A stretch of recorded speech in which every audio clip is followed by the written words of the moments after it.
Hare Krishna, everybody.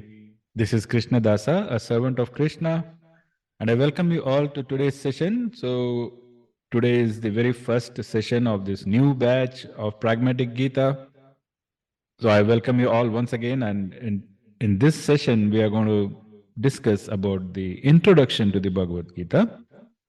So, before we start, let's say the prayer to Guru and God. Om Ajnanatimirandasya Jnananjana Shalakaya Chakshuram Militamena Tasmai Shri Guruve Namaha.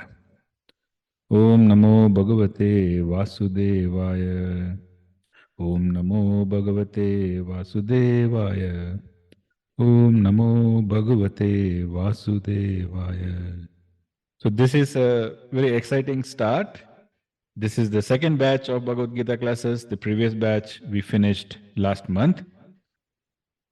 It's an exciting divine journey, and I'm very grateful to have the association of all of you. Before we begin the introduction to Bhagavad Gita, I would like to quickly touch upon the Gita Dhyana Shlokas. So these are shlokas, Sanskrit shlokas, supposedly written by Vedavyas ji, and these are meditative shlokas in praise of the Bhagavad Gita. So one of our young members, Anika ji, has volunteered to recite the Sanskrit part of the first shloka. So let's hear that first, and then we can proceed with the rest of the session. Om Shri Paramatmane Namaha Atadhyanam Partaya Pratibodhitam Bhagavata Narayanena Swayam Vyasena Kratitam Purana Munina Madhye Mahabharatam Advaitamritavarshinim Bhagavatim Ashtadashaധ്യായിനിം Ambatvamanusandaami Bhagavad Gita Bhavatveshinim. So Anika ji just recited the Gita Dhyana Shloka, the first verse of it in Sanskrit, and I think Deepali ji wants to recite the English translation of that.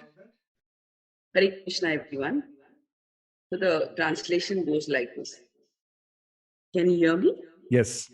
Yeah? Okay.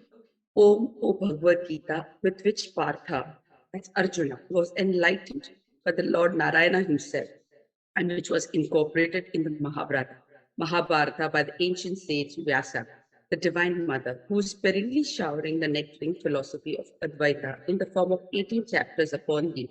O Blessed Mother, I constantly meditate. You are the sure antidote to the rocking experience of change, the destroyer of samsara, the rebirth. Hare Krishna. Hare Krishna. So this is the right way to start Bhagavad Gita classes. Anytime we start with the Gita Dhyana Shloka. So now we can start with the actual Bhagavad Gita. So the word Bhagavat refers to God, and Gita refers to song. So in effect, the Bhagavad Gita is the song of God. Now, as you all know, Bhagavad Gita is part of the Mahabharata, and the Mahabharata happened at least 5,000 years ago. And the whole purpose of the Mahabharata was to establish dharma. So it was a battle of dharma versus adharma. And Lord Shri Krishna wanted to set a precedent of how dharma should always win and how we should always fight on the side of dharma. Now, one thing I want to point out is, even before the war started, Krishna sent a message to everybody. The message was, if you have seen the Mahabharata, or if you have read about Mahabharata, I mean the Mahabharata TV episode, or if you have read about Mahabharata, Arjuna and Duryodhana both had a choice. So Krishna said, do you want me or do you want my army? And Duryodhana chose the army of Shri Krishna, whereas Arjuna chose Krishna. So this is the message. Even before the war started, Krishna is giving us this message that the side of adharma can be very strong. In fact, Duryodhana's army at that time was the largest and strongest on the planet. In fact, Arjuna himself felt very nervous when he saw that army. So that is the message Krishna is sending, that no matter how strong the side of adharma is, I am always on the side of dharma. So you don't have to fear that the adharmic side seems to be very strong, because ultimately in the long run, it's always dharma that's going to win. So that is how Sri Krishna has sent us a message even before the war started. Now, as you know, before the war starts, Arjuna had many doubts and questions. He had questions about dharma, adharma, soul. But in reality, this is all Krishna's lila. So Krishna made all this happen, and he made Arjuna ask all these questions for the sake of humanity. Because if Arjuna never asked those questions, there would have been no Bhagavad Gita. And if there was no Bhagavad Gita, the humanity would have missed the opportunity to learn and understand Krishna's philosophy, Krishna's teachings on how we should live our life. So this conversation between Arjuna and Krishna is what is documented as the Bhagavad Gita. Of course, most of you already know all of this, but for the sake of completeness, we are starting from this level. So now let us try to understand some very high-level reasons of why we should study the Gita. Okay, so I want to ask you a question. Why do you want to learn the Bhagavad Gita? Let me hear a few answers. Anybody can volunteer. Yes, Ekanshji? I guess to understand the life, and most importantly to understand the life phases. You will face, like, everybody's in depression in these days because of like sadness, and many anxiety levels are increasing in people. But the Bhagavad Gita shows you the correct path, I guess, and they tell what is the way to live and how to realize the God. The most important thing is in this one is how to get the liberation from the world, and doing all the karmas and living in this world. While living in this world, you can still get the liberation in this Kali Yuga. Hare Krishna. Excellent. Very right, Ekanshji. Who else? I want to hear if you have any other perspectives. Why do you want to learn the Bhagavad Gita? You are here in the class. Much appreciated. I'm grateful to have your association. But I am curious to know if you have any specific reasons. It's Krishna's wish, I can say. Because this is the best time. This time has given now only the Krishna wish. You are very humble, Lakshmiji. So Lakshmiji says she is learning Bhagavad Gita because it is Krishna's wish. So it's really a very humble way of looking at things. Appreciate that. Who else has? Feel free. It's your no wrong answers. Yeah. So while I have read the Bhagavad Gita once, then with you we've had a session. My objective is the philosophies of Krishna are perennial, which I mean to say is like it's there forever. 5,000 years ago, something was taught. It still prevails today, applies today, and we think that we've done the first session, we mastered it. No, I mean there's still so much to learn, and keep revisiting and keep that consistency. I mean that's the whole object. That nectar that we learned the first, we want to continue, keep learning and keep applying to our life.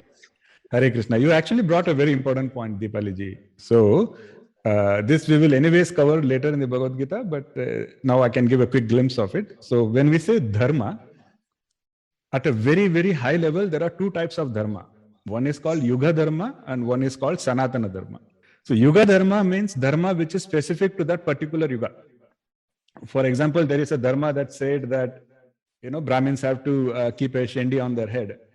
That was dharma, but that was for a different yuga. In this yuga, that dharma is not applicable. Whereas Sanatana Dharma means dharma which is eternal, timeless. For example, Krishna will talk about the importance of being truthful. It doesn't matter which yuga you are in, being truthful, that aspect doesn't go away. So this absolute dharma is called Sanatana Dharma. And that is what Krishna is teaching in the Bhagavad Gita. So as Deepalaji rightly pointed out, we are going to learn the absolute aspects of how to lead a life. Okay? Anyone else has anything else? Apurva is a student, so I want to know what she wants to learn from the Bhagavad Gita. I'm completely new to it, but I want to learn how to sail through good times and bad times. So nice. The previous batch students would know that she is talking about such an important aspect, because this is one aspect that Krishna keeps repeating about samatvam, how to handle life's ups and downs calmly. Very nice. Okay. Anyone else has anything else to add? So the reason I want to increase my knowledge of the Bhagavad Gita is because these days we're always so lost. We're looking at many different sources of knowledge. We're saying, okay, I'm feeling a certain way. Let me go to a psychiatrist. Let's pay $150 and waste an hour over there, and then we don't get helped over there also. We are always so confused by all this overflow of all this different kind of information that sometimes contradicts each other. But then the Gita, it's a treasure trove of just psychological genius. It's consolidated all the it's concisely consolidated all the points you need to understand, to truly just go through life on the dharmic path. So it's a very elaborate yet concise, almost crash course to living life properly. So Very nice, very nice. You bring up another point, and the point that you brought up, which is a very important aspect, is although the Bhagavad Gita is accepted as a Hindu literature, part of Hindu culture, it is strictly not a religious document. Yeah. It is a psychology masterpiece. It is a masterpiece on how to conduct ourselves, how to manage our mind, how to manage the ups and downs of life. So it's a very scientific treatise, if you may. So thanks, Ayush, for bringing that up. Poonamji, you had something? Yes? Yeah, Hare Krishna to all. What I have learned, like I was always very like frightened, and what people used to say, I had to sit and cry. But now I have recognized my qualities. I've got time to recognize my qualities. When people curse me or tell me something, you are doing like this, so I don't bother. I said, when this quality is not in me, why should I take tension from people? Why I should be tensed? So I have learned that to recognize my own qualities. I don't bother what people say. So whether it is enemy or my family or anybody, when I have not done anything wrong, why should I bother? So that's what I have learned. I am a Krishna follower of childhood, as I have written in my message also. But I have met Krishna, and really I feel that whenever I'm in trouble, no, he's holding my hand. I have shared this many times. He's holding. Yesterday, also something happened with me, and he's holding my hand. He's telling, "Why are you frightened?" Like I feel like that from my inside. That's what I have learned from Vinayakji's session. And Thank you so much, I think so. Poonamji. You will also get. Yeah, really kind of you, Poonamji. And you are an elevated soul. We all seek your blessings. Just I also want to add one thing, Vinayakji.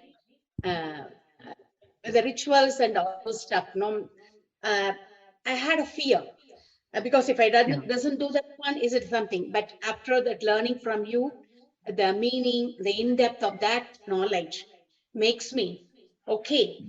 Whatever I am going to do, I'm not responsible. Everything is above me. So that's the understanding I came to know. Even though if I'm not doing that pujas and all those stuff, today means okay, I'm having this one, okay, I have to do that one. So a calmness in me has come to me. That's why I said Krishna asked me to come to this session again. That's Thank one you thing so I want to much. tell. So happy to hear that people have benefited from the past session. Thank you so much, Lakshmi ji, for sharing that. I'm very calm. Whatever comes means okay. The negatives, I'm not going with that one. Positive, I appreciate, I'm inhaling that one. So Hare negative Krishna. thoughts, it's towards anybody else. That is the one I gained from your session. I want to gain more. It's a Hare great thing. Krishna. Anyhow, My I love it. blessings, you will continue to learn more and continue to be more calm. And I hope all of your wishes get fulfilled, whatever you want to learn. My best wishes. So it was a very interactive, and thank you all of you for sharing. And I encourage everybody to share openly, because this is not a school or a college. There is no marking system. There is no judgment. And it's a family. And eventually, I think you will all feel like you are part of one family. And so every member here is individually picked. They are either a direct reference, or they are somebody who I know, or we have a mutual friend. So that way it's a very carefully collected set of people. So you can be absolutely free here and treat this as your family. I will also talk about the importance of satsanga later. But now that you have told what you want to learn, I will give you some high-level reasons as documented in the scriptures. on the benefits of learning Bhagavad Gita. The first is, when you learn the Gita, it will help you be unaffected by the twofold experience of life. So what is the twofold experience? Sukham and Dukham. They are the two parts of life. So like Apurvaji said, how do you handle the ups and downs? How do you handle both Sukha and Dukha? The second is, it is written in the scriptures that if a person contemplates on the teachings of the Bhagavad Gita, they will not be affected by the past, just as a lotus leaf is not affected by the water drops. The third is all the papams that we have committed, all of us, including me, we have all committed many sins in our lifetimes. Now, usually that triggers guilt. Now, Gita helps us deal with that guilt. It helps us get rid of the guilt and guide us what lessons we have to learn and how not to repeat them. That teaching is also there in the Bhagavad Gita. One of the scriptures beautifully gives an analogy. It says that, jackfruit, you have all seen a jackfruit. It's a very messy fruit. It's not easy to cut. So if you have to cut a jackfruit, people usually apply oil on the knife. And they even apply oil on their fingers so that it doesn't stick to their fingers. So they say that just like that, we should smear the oil of Bhagavad Gita to face difficult situations in life, so that those difficulties don't stick to us. One other very important part I want to tell you all is, during the study of Bhagavad Gita, the devas themselves are present around us. And they want to help us learn the lessons.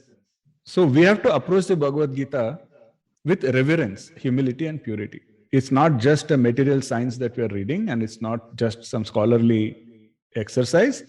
So we have to just approach the Gita with a little bit of reverence.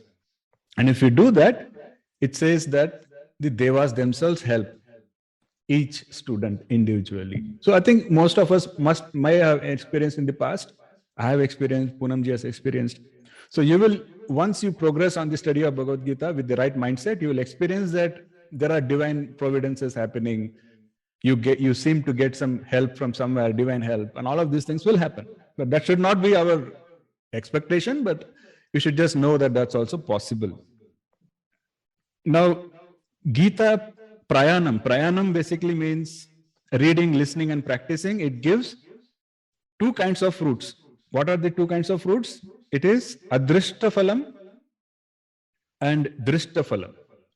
So when you practice the Bhagavad Gita, you actually get Adrishtaphalam, means the fruits we cannot see, but you are getting the fruits. You are getting benefits. That will become evident in the long run. And when you have the knowledge of the Bhagavad Gita, you get Drishtaphalam. So when you are implementing the teachings of Bhagavad Gita, the fruits become evident. I hope this is clear. I will repeat all of this later as well. Gita also teaches us how to control our mind, how to purify our mind. Extremely important. The mind is extremely hard. It's not easy to control the mind. And the Bhagavad Gita, as I just said, is a masterclass on how to manage your mind. And managing your mind is extremely important to succeed even on the material plane. Because if you see all around, like Ayush also mentioned, that people are in depression, which is true. There are stories of millionaires, there are stories of billionaires who commit suicide. I mean, it doesn't make sense. I mean, how more successful can you be than becoming a billionaire in the material world? Then why are they still not happy? That's because the mind management was not there. And Bhagavad Gita teaches us that aspect very beautifully. And Gita is also, the scriptures also say that Gita is Jnana Kavacham. It's a shield of divine knowledge. Just like Hanuman Chalisa, we read the Hanuman Chalisa and say that protect us from all Prut, Pishas and all of that. Just like that, when we approach Bhagavad Gita with sincerity and devotion, it is said that you get a shield, a Jnana Kavacham, that also protects you from a lot of negative entities. And as Apurvaji said, Gita teaches us how to maintain a balanced mind. Lakshmiji also said it helped her. So how to go through the difficulties of life with a balanced mind. So I'm just bringing out some very high level benefits. There are innumerable benefits. It will take us hours to go through all of them. But I think this gives an idea of what are the benefits of learning the Bhagavad Gita. Now, Bhagavad Gita is part of what we call as Vedanta. Vedanta is a term often used in our Hindu philosophy. So what is Vedanta? To make it very concise, if you take the teachings of, by the way, do you know what is a Upanishad? Does anybody know what Upanishads are? So Upanishads are basically texts that explain. So I'm giving you a very simple explanation. Upanishads basically explain the various aspects of Vedas in simpler terms on how to implement those teachings. And they give examples, they give stories that will help you understand the teachings of the Vedas. That is what Upanishads are. So the texts of Vedas, Upanishads, Bhagavad Gita, and the Brahma Sutra. This is what is together called as Vedanta. Now it is said that Bhagavad Gita contains the essence of all the Upanishads, as well as the truths taught in Brahma Sutra. In other words, you don't have to go read all the Upanishads, you don't have to go read the Brahma Sutras. They're all very obtuse. It's not easy, at least in this time and yuga, it's not easy to make sense of all of that. Whereas it's enough if you read the Bhagavad Gita, because Bhagavad Gita has the knowledge and wisdom of all the Upanishads and the Brahma Sutras in it. And the Bhagavad Gita gives us the practical science for applying the philosophy of Upanishads and Brahma Sutras. That is why my session is called as Pragmatic Gita. So, because that was the intent of Bhagavad Gita. The intent of Bhagavad Gita was not to show off your scholarly knowledge. It is not, you don't have to remember all 700 shlokas. That is not the point. The point is, how do we implement that in our lives? And that was the purpose of the Bhagavad Gita. Practical implementation of Vedanta. That is why Bhagavad Gita is also called as Yoga Shastra. One more thing I want to point out is Sri Krishna, he encourages questioning. This is a very, very important aspect. If you look at many religious texts, you will see this is the fundamental difference between many religious texts and the Bhagavad Gita. Because in Bhagavad Gita, it is not dictatorial. You will never come across statements where Krishna says, do that because I'm telling you to do that. If you do this, you are condemned. Or, I say that, so you have to, there's nothing like that. The entire Bhagavad Gita is a question answer format. And Krishna is encouraging Arjuna to question him. The only difference is, we will go deeper into it later, is how do we question? I mean, asking questions is good. That is what is called prashna. So there is a difference between prashna and pariprashna. There are some of us here I know who follow Shirdi Sai Baba also. And even Sai Baba says the same thing, Jaisa bhav, vaisa anubhav, which means if you are questioning the teacher, that is very different. If you are asking questions to the teacher, that is very different. So Krishna encourages that you ask questions. Don't question the teacher. In other words, hey, why should I listen to you? Are you smarter than me? That is questioning the teacher. But if you are approaching the teacher with the right mindset to understand the subject matter, that is pariprashna. And Sri Krishna is always encouraging that.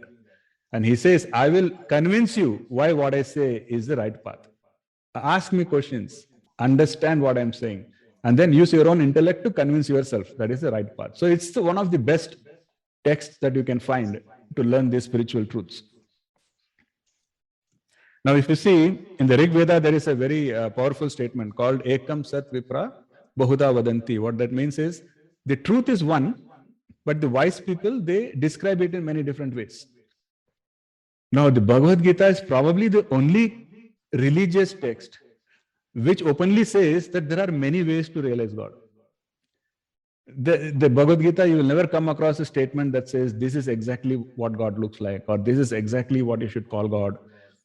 There is no such limiting, constraining. It says it is kind of it practices this statement of the Rig Veda that Ekam Sat Vipra Bahuda Vadanti, like the truth is one, there are many ways to realize the truth. So through Bhagavad Gita, you will understand that aspect even more. The other important aspect, I think my previous batch, some of the students will know this. I am not at all a judgmental person. I'm a very simple, humble person. But the one thing I keep on reiterating is the importance of consistency, the importance of practice. Because theoretical knowledge is not really going to take us far. Today you can go to Google, you can go to YouTube, and the entire Bhagavad Gita is there. There are hundreds of thousands of versions of it. It's readily available, but I don't think it's going to help us. What's going to help us is this kind of an interactive session where we learn a topic, we make sure we understand it, and then we discuss with our fellow satsang members on how we can practice it in our lives. Because every chapter of Bhagavad Gita is called as some yoga. Why? Why is it called as yoga? Is because the intent is you have to practice. It is not theoretical knowledge. Every chapter is a yoga. So you read it, you understand it, and then you practice it. And if you do that, you will see a transformation in your life. So we spoke about the Gita Dhyana Shloka. And thank you, Anika ji and Deepali ji, for reading the first shloka. I also want to quickly touch upon two more shlokas. So the fourth shloka is also a very beautiful shloka. It says, Sarvopanishado gavo dogda gopala nandanaha partho vatsa sudhi bhoktha dugdam gitamrutam mahat. What means is, all the Upanishads, they are the cow. The milkman is the cowherd boy, Sri Krishna. Partha or Arjuna is the calf. Men and women of purified intellect, they are the drinkers of the milk. And the supreme nectar, Bhagavad Gita, is the milk. It's a very beautiful visualization, representation of Bhagavad Gita. I'll share all of this in my notes. And verse 5 says, Vasudeva Sutam Devam Kamsa Churanam Kamsa Chanura Murdanam Devaki Paramanandam Krishnam Vande Jagadgurum. Why am I saying, reciting shloka number 5? Is it says the divine son of Vasudeva, the destroyer of the evildoers, Kamsa and Chanura, the supreme bliss of Mother Devaki, I salute that Krishna. Now the important word here in this verse is Krishnam Vande Jagadgurum. Krishna did not come to earth just to teach one ethnic group or one religion or one set of people. Krishna came for all humanity. That is why he is called as the Jagadguru. And that is what we also have to understand. What we are learning here is not a Hindu knowledge or a Brahmin knowledge or Kshatriya knowledge. It is Sanatana Dharma. It is taught to us by a Jagadguru, who is the Guru of the all of humanity. Now, finally, I also want to touch upon the importance of Satsanga. Why do we create this WhatsApp group? I could have just posted these recordings on the YouTube, just like there are millions of recordings already available. But the actual catalyst, the real difference is this Satsanga. This is what is actually going to make you feel the difference on how you have been learning Bhagavad Gita so far versus how we are going to learn going forward. Now, some of you may know about Ramcharitamanas, which is the Tulsidas ji's version of Ramayana. And in the Ramcharitamanas, Tulsidas ji, he explains or he documents how Lord Rama has explained the 9 aspects of bhakti. It is also called as Navada Bhakti. And Lord Rama has sung this poem to Shabri. So in that, the first 2, so Lord Rama opens the poem by saying, Pratama Bhagati Santana Kar Sanga. Then Dusri Rati Mama Kata Prasanga. So what was the first one? Pratama Bhagati Santana Kar Sanga. And that basically means have the association of Satsanga. So this, you will see that Lord Rama has said this, Tulsidas ji has said this, Ved Vyas has said this, Lord Krishna has said this, Chaitanya Mahaprabhu has said this, Sant Kabir has said this. There are so many great souls who have said the same thing again and again and again and again.